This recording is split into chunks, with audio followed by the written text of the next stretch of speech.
1811 4000। यही consumer helpline.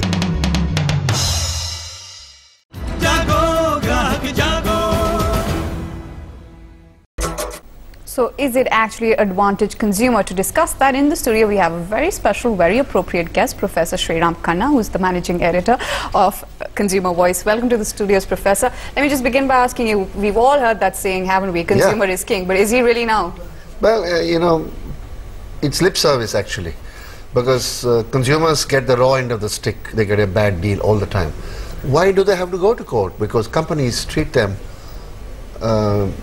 with a word I won't use, the four-letter word. All right. So when companies treat their customers as that four-letter word, they get angry. And when they get angry, they have to do something about it. And understandably so. Of course, because if they're spending their hard-earned money and they are being misled, or they are being undersold, or they are being, conned into doing something, they get very angry. Whether it's 10 rupees or it's 100,000 rupees.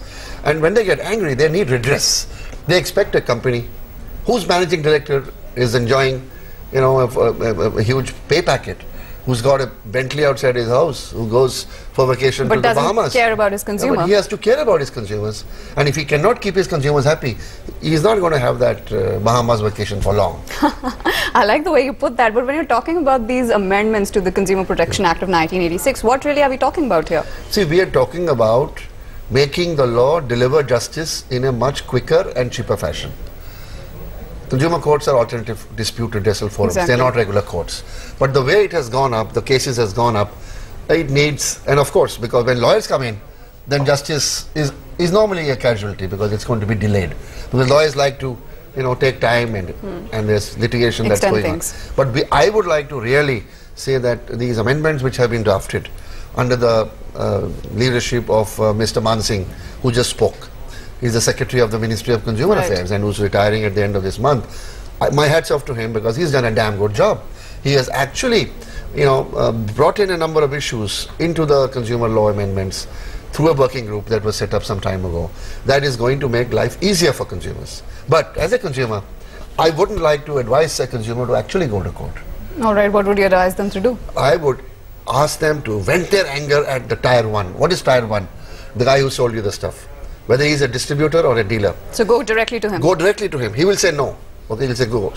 Therefore, okay. Then you go to his boss. Who is his boss? He's the boss of the company that is selling this. But he is not manufacturing it. There's somebody, a wholesaler is behind him, and then so you've got a whole chain. You've got a whole chain. It's a value chain. So you have to go back in that value chain in Tier 1, and until the managing director of the company that produced the product or the services says no and slams the door in your face, persist with him. Call him, email him, fax him, ring his bell if he is in your same city. So no lawyers. Throw tomatoes at his house if you have to. And but I wonder how many people would actually get down to doing that. But we have a National Consumer Helpline at the University of Delhi who's going to give you the addresses of these people. So you can actually call them, email them and fax them. So my advice to consumers is, you get angry, instead of just rushing to the court, use Tier 1, and Tier 1 is use all the rotten tomatoes and eggs at the guy who's actually making money from your transaction. Professor, we'll ask you about Tier 2 also, but we'll tell our viewers a bit about how really the statistic stands. Now, if you're going to file a consumer complaint, you need to follow certain rules and regulations. We'll also ask the professor about these. Now, some of these, for instance, well, you need to pay 100 rupees by demand draft or a postal order for a claim of up to 20 lakh rupees. Cases in consumer courts are meant to be disposed of within 90 days. But where the testing of a sample is involved, cases must be disposed of within 180 days. However, when you talk about in practice, cases, like we all know, take anywhere between 3 to 5 years. The first consumer court in the country was set up 18 years back. Now, over the years, cases have been piling up, with Uttar Pradesh heading the list of states with the highest number of pending cases. Then the other states, you have Gujarat, you also have Maharashtra, along with Rajasthan, that follows the above two. Let's now bring up the numbers. The total numbers, in fact. First, consumer disputes at the district level. More than 22 lakh cases have been filed till the 24th of August, and nearly 2,12,000 cases are still pending. Much fewer cases have been filed with the state commissions. Less than 4 lakh cases in all, but more than 1 lakh are pending, which means, just very simply put, in all, more than 3 lakh consumer disputes are awaiting judgment. So then, We have the number of cases before us. It just puts to strength the fact that you have been saying that we shouldn't actually go to lawyers. No, we should not go to lawyers as the first instance. Court is the tier 3. So I told you about tier 1, the company. So what happens to tier 2? Tier 2 is in between the court and the company. Now in some industries, fortunately like insurance, like banking, the government has created mechanisms called the ombudsman. There's an ombudsman. If you have an insurance problem, better go to the ombudsman. And if you are not satisfied, then only go to the court. In case of a credit card problem, debit card problem, internet banking, savings account, or problems with home loans or all kinds of loans with banks, you should go to the banking ombudsman. And only if you're not getting a solution should you go to a court. So there is of course a dearth. For example, telecom has no tier 2. Millions of people who are buying cell phones have problems with their companies and they are hardly resolved, and we are asking the TRAI to set up a telecom ombudsman like banking and insurance. So we need, I would like to appeal through this program to the government that there should be an ombudsman for every industry that deals with consumer goods and services. Otherwise, you are going to have to go to a court which already has cases pending and which are not going to be settled in 5 years. So when you're talking about consumer courts, they're not really different from the kind of law courts that you have for justice. Oh, no, there's a big difference. In the normal law courts, what will take 3 years here will take 10 years there. Okay. So you're still better off. Comparatively speaking. But 3 years is 3 years. 3 years is Are you going time. to take your cell phone company to court because you're angry at additional charge of 220 rupees? Well, you might do so, but then over time, if it is going to take 3 years, you're not going to do it. So we need tier 2 mechanism, and we also need to find a way to take lawyers out of this. Because these are disputes between the customer and the company. So how really do you fasten this whole procedure up, even if you're talking about courts, even if you're talking about the involvement of courts? The only courts? way to fasten it is to make sure that there is an international standard. It's called ISO 10002. And this has been adopted by the Bureau of Indian Standards. It's now a national standard. ISO 10002. It tells a company how to organize its internal redressal mechanism. Which means every company's board of directors, it should be made obligatory for them to have an internal redressal system, that before a person even thinks of going to a court, you should be able to address, and you should... Right, Professor. Yeah. Professor, we'll continue this discussion in just a bit. You don't get cheated. We'll tell you how not to get cheated when we come back in just a bit. Stay right here with Biz Today.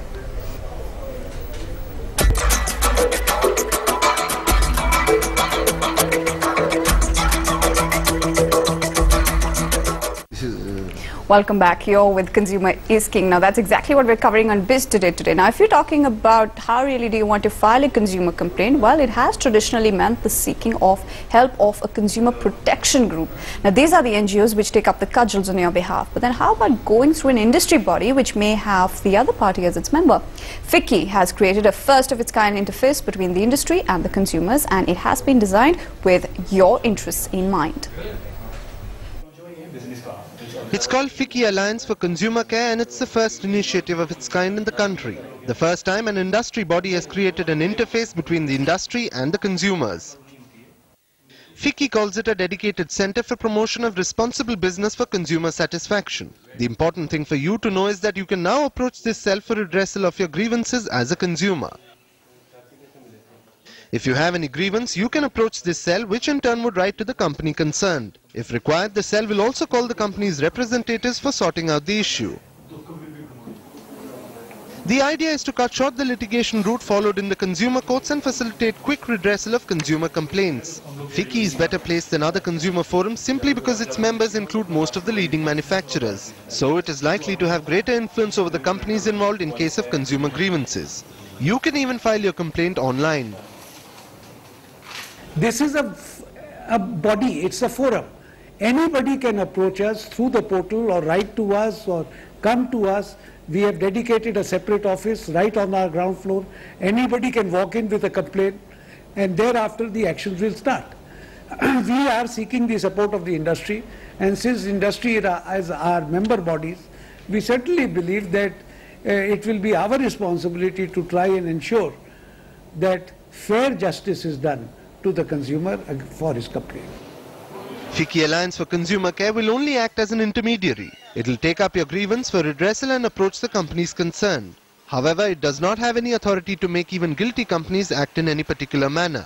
The cell will formulate a charter for business-consumer relationship. It also plans to train personnel from the industry to handle consumer-related issues and consumer rights. But for that, the companies will have to become signatories of the FICCI Charter. No company, however, has yet shown interest in signing the charter. While the industry body FICCI has taken the first step towards consumer grievance redressal, it may not be enough, because the consumers need to know how this organization functions and from where does it function. And the industry has to take steps towards this direction also. Kumardeep, Headlines Today, New Delhi. So it's not only the consumers, not only the merchants, but also the industry that has to put steps in place. Now let's go over to Mr. Praveen Valecha, who's the COO with Hire Appliances. Mr. Valecha, thank you so much for joining us on the program. Let me just begin by asking you, is your consumer king for you?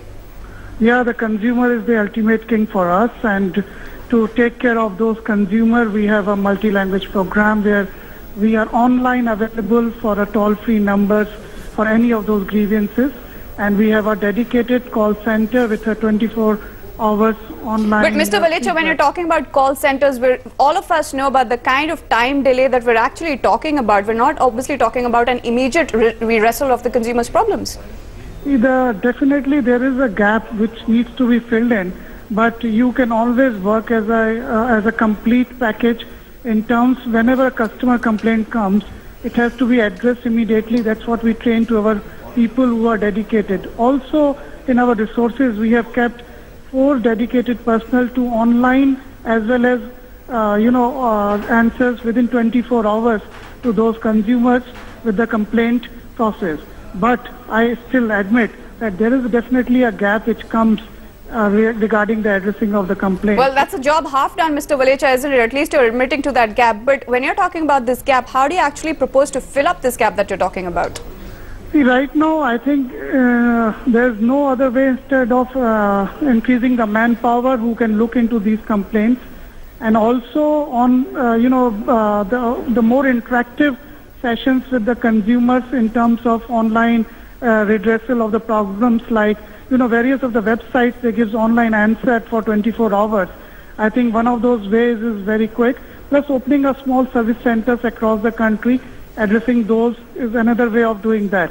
And I think the Indian infrastructures and the other companies are getting ready to get these things done very fast. And I think the way the market is growing, the way the Right, Mr. Valecha, very briefly, when you talk just particularly about Hire, when you get any kind of problem from you consumers, what's the first thing that you do?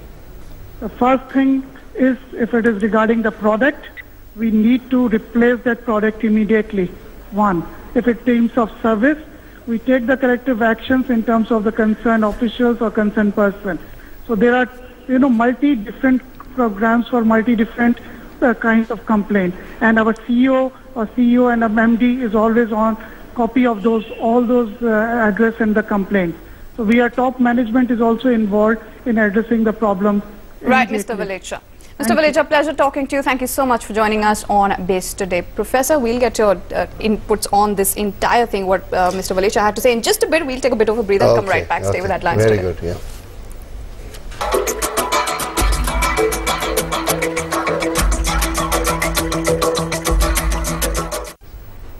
Well, the consumer may be king, but there are times when you do get cheated out of the stuff that you buy. Now, if you're talking about dissatisfaction with the product that you've bought, well, don't blame the urge to splurge. After all, it makes eminent sense to shop while the discounts are on. But what do you do if the product turns out to be faulty? Again, do not despair. Help may be closer at hand than you actually realize. Here's more on it. It pays to be a smart shopper.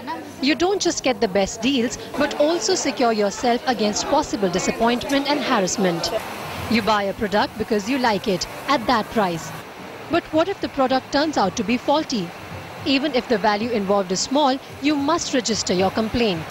This is the only way to make manufacturers and service providers more accountable. Being a smart shopper helps in such cases. If you retain the bills for all items you have purchased, you will have the proof of purchase of any product that turns out to be faulty. Make sure you retain the wrapper as well, because it will contain the batch number of the product and date of manufacture. Most companies display names and contact numbers of their consumer grievance redressal officers on their websites. Make use of this information and contact the company or the service provider concerned. When you file a complaint, make sure you get a receipt from the company acknowledging receipt of the faulty product if you submit any. If everything else fails, approach a consumer protection cell. And don't forget to get the complaint number. You can simply go to the consumer court with the complaint, mentioning all the detailed facts and what was the defect in the product. A requisite court fee also to be paid along with, and file your affidavit also, and the documentary evidence, whatever he has, the complainant has with him. Like other courts of law, consumer courts get many more cases than they can handle. So be prepared to fight it out over the long term. But approaching a consumer court is much easier.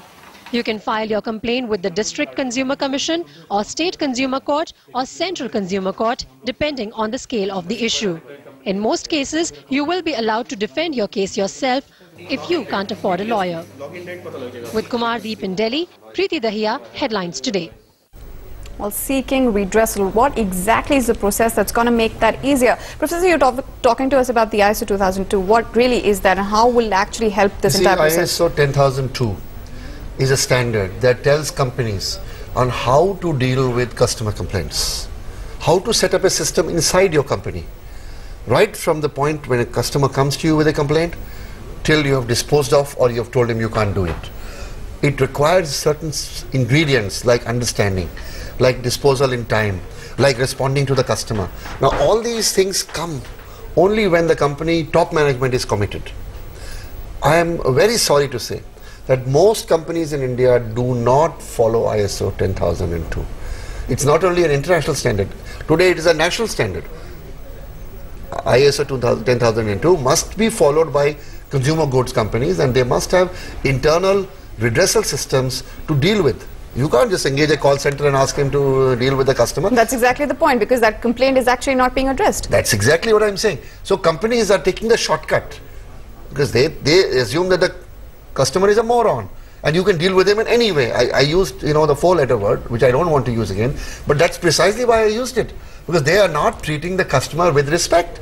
They have not set up a system that can address. So I welcome, bodies like FICCI who are going to get involved in this. So that will actually be beneficial for the customers when FICCI steps in. If FICCI is able to persuade its members to follow 10002, but if the companies don't listen to FICCI, then we are... So how much of a say do you think FICCI would actually have over its members? It's actually persuasion 25% and consumer pressure 75%.